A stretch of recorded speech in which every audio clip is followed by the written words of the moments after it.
Welcome back to the channel, and today we're continuing with the 1813 What If campaign, and the first General de Armee battle that I've been involved in this campaign, which is the Battle of Grossbeeren.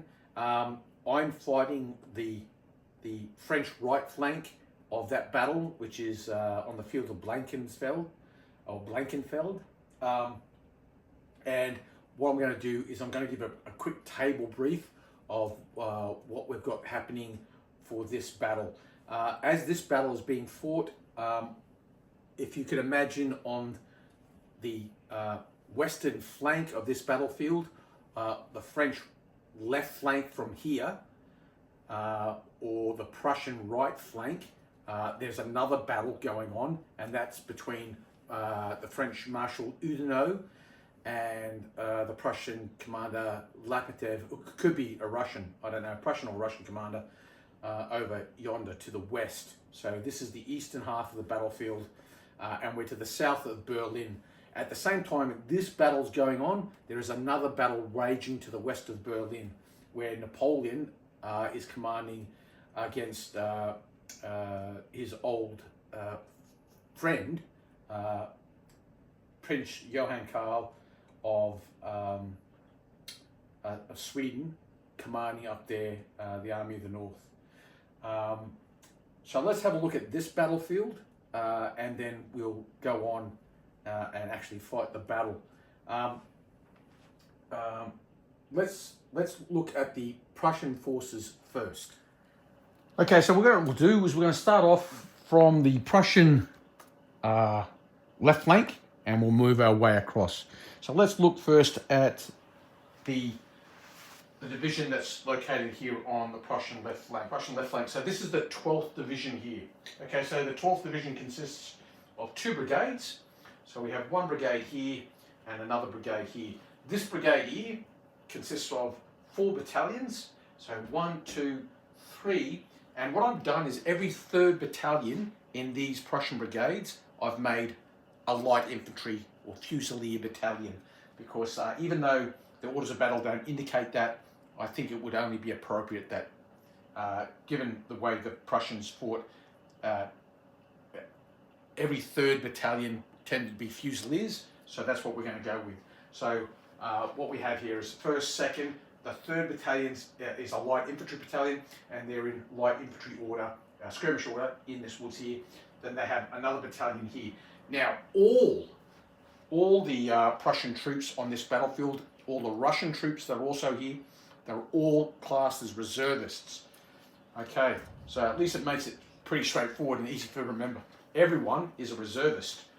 Okay, so we have a battalion here with a battery of artillery, a light infantry battalion here, and 2 battalions here. They have a Russian horse artillery battery attached to them, providing their artillery support, and they have their 3 bases of skirmishers, because 4 battalions, if I'm not mistaken, I'll check, there might be 4 bases of skirmishers, so if there is, I'll add, but I'm pretty sure if you have reservists or recruits more than 2 battalions in your brigade, then you lose a skirmish base. But I'll check on that. I might be thinking recruits rather than reservists. But anyway, so there's the brigade skirmish line. Then we have the left side of Blankenfelde, village of Blankenfelde, where we find our next brigade from the 12th Division. And we have 1, 2 battalions behind supporting the built-up area. There's Fusilier battalion in the woods to the front, and a garrison. All the built-up areas are fortified. Moving across, we now come to the largest division, which is the 11th Division. They have 3 brigades, but the 3rd brigade is off table in reserve. They have 1 brigade up and 1 brigade slightly to the right rear, and here they have 1, 2, 3 battalions, again all reservists, a battery, brigade skirmish line, and a fusilier battalion in the woods in skirmish order. Back here we have a garrison, and then the 2nd and 3rd battalions with their fusilier battalion to the rear of this battalion that's up in the line, brigade skirmish line, and a battery supporting them. Next we come along to, well, let's change the angle of the camera so you can see. And now we have the lucky 13th Division. Okay, they consist of a Russian battalion attached to them, a Fusilier battalion in the woods here. There's their brigade skirmish line. And then 2 more battalions here and a battery, again, a battery attached to them. Their 2nd brigade, 1, 2, 3 battalions and a 4th battalion back in here in garrison. And that is Dittersdorf. They also have a battery deployed to the rear. They're limbered. And this division has 3 artillery batteries all up, 1, 2, 3. So it's 1 battery attached to each brigade, essentially. And then their off-table brigade has 2 batteries attached to them. I'm pretty sure that is all the artillery that they have. If they have more, I'll check the order of battle. It will be limbered and off-table and can be called forward under the Corps Commander as required. I haven't rolled up for the quality of the brigade commanders yet, but I will do that shortly. Okay, so now let's look at the French forces. We'll start from the French left flank, work across. Overall commander is Marshal Ney, and the first division we're going to look at is the 20th Division under General Suham. This is a large division. It consists of 3 brigades, 2 brigades of Marie Louises and a German brigade. The Marie Louises are classed as recruits. Each has 4 battalions in it, so we have 1 brigade here and 1 brigade here, and a German brigade. They're classed as line. We have 2 battalions of Wasberg, a Württemberg light infantry battalion, or Jaeger, and then we have an Anhalt infantry battalion as well. Each of these brigades has had a artillery battery allocated to them to provide regimental artillery. So regimental guns dispersed amongst the brigades, and that is to basically bolster their morale. So that's what we have there. Now the next division along is the 21st Division, and they're held in reserve. That consists of the 1st Brigade, which is an Italian brigade, and their 2nd Brigade, which is a mix of Italians and Polish infantry. The next division along is Albert's division. That's this division here. It consists of 2 brigades, 4 battalions of Swiss infantry. So Swiss, and then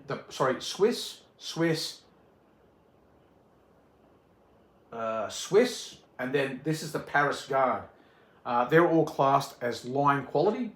And then we have 4 battalions of French, which is 3 line battalions and 1 light infantry battalion.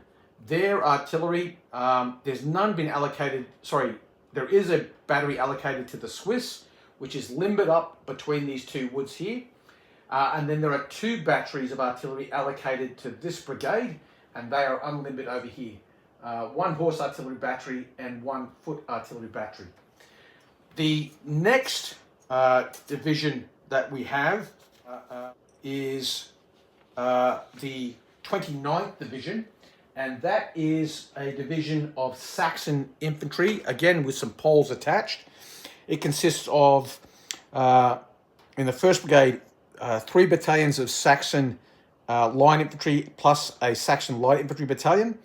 And then in the 2nd Brigade, we have a Polish battalion, a Saxon light infantry battalion, and 2 Saxon line infantry from the Albert Regiment. They've got the blue facings. The cavalry, there is a heavy cavalry brigade consisting of 3 regiments of heavy cavalry, 2 Saxon heavy cavalry regiments, and I think the other one is a cuirassier regiment, French cuirassiers. And they're held off table in reserve as well. They have horse artillery batteries attached to those as well. So 1 horse artillery battery attached to them. There is another heavy brigade regiment, but that has been detached. That heavy brigade consisting of 3 heavy cavalry regiments. I think, if I remember correctly, they're 2 cuirassier and 1 carabinier, and they have been sent to support Marshal Oudinot. Right. Now, I've already rolled for the corps commanders. Ney, I rolled a 10, so he's classed as superior. And for the Prussian commander, I rolled a double 1, so he's pedestrian. I'll now go on rolling for divisional commanders. So let's start with the 11th Division. Okay, 11. Okay, so now the 12th Division for the Prussians. Okay, so that is a 10. So they're doing pretty well so far. And now for the 13th Division, a 6. Now we'll roll for the French. 20th Division. Okay, he's a 4. The 21st Division. Okay, he is a 9. The 22nd Division is a 6. The 29th Division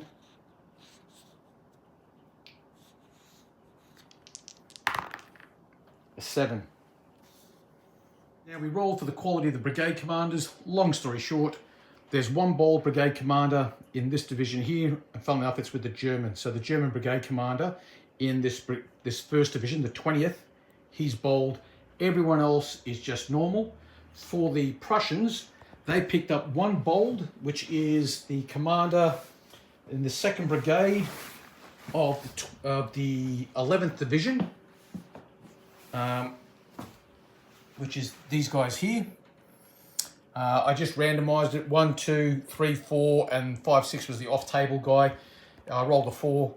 So this brigade commander here is bold, and we rolled double 1 for this brigade. So they got 1 poor brigade commander. Again, it was odds or evens, and so this brigade commander here is poor, but everybody else is just normal. So that's all the command rolls taken care of, and we're about ready to start battle. But before we do, just a quick chat, some quick points in regards to sieges. Hey guys, just a couple of quick points before we move on. Apparently Steve had a lot of questions saying that, or suggestions that the Prussian forces should have simply just retired to Berlin and stand a siege there.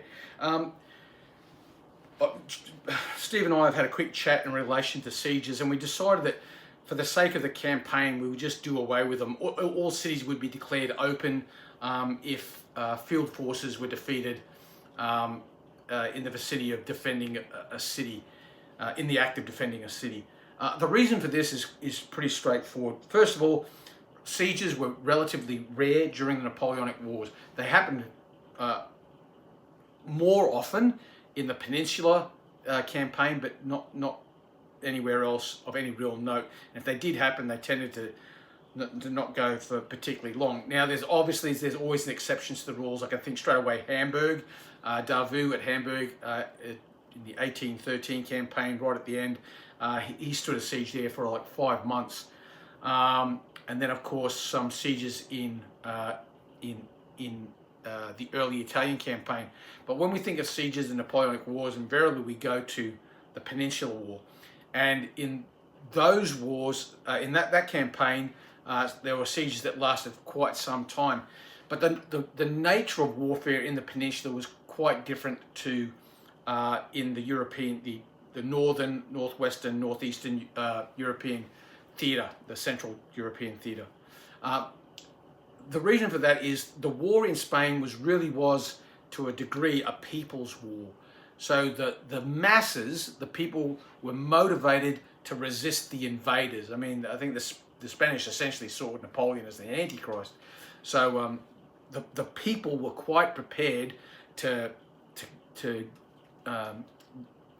fortify their cities and fight bitterly to the end. And as a consequence of those, when those sieges were successfully ended by the besieger, there was massive bloodshedding and things went sideways real quick. Because of that, in the other campaigns, commanders or generals, kings, they tended to not stand a siege. They tended to go, okay, we've been defeated, this city is captured, and then they would move off. Classic example in 1809, when the Austrians were on the things weren't going well, they just opened up Vienna and went across the Danube and fought at Aspen, Essling, and Wagram. The reason for this is they didn't want to see their capital cities bombarded, destroyed, razed to the ground. The other thing is there are people in those cities, and it's one thing to turf out some peasants out of a little village or hamlet and fortifying that in a battle, which happened a lot in the Battle of Leipzig. You find lots of little villages around Leipzig being turned into strong points. It's another situation completely when a major city such as Leipzig, such as Dresden or Berlin, standing siege. And the other thing, of course, is from the wargaming, just a gaming perspective, it makes for a pretty dull kind of campaign. And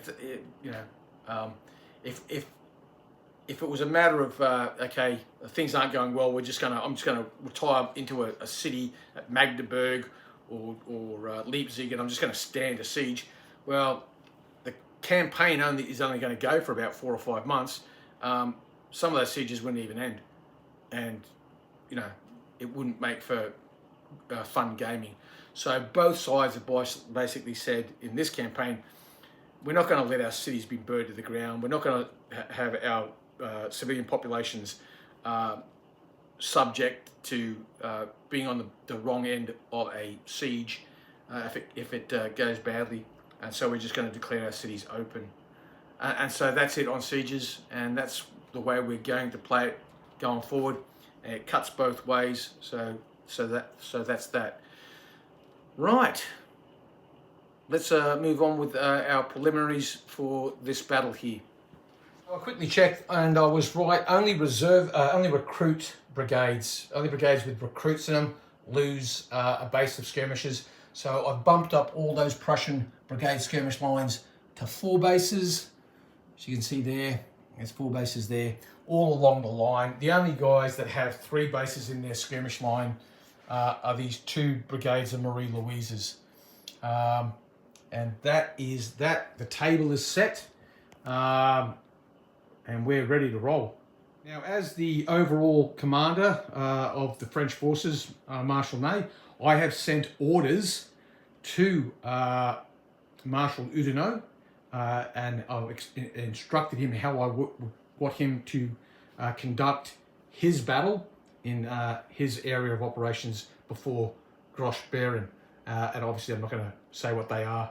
I'm going to leave that as a bit of a surprise as we go along.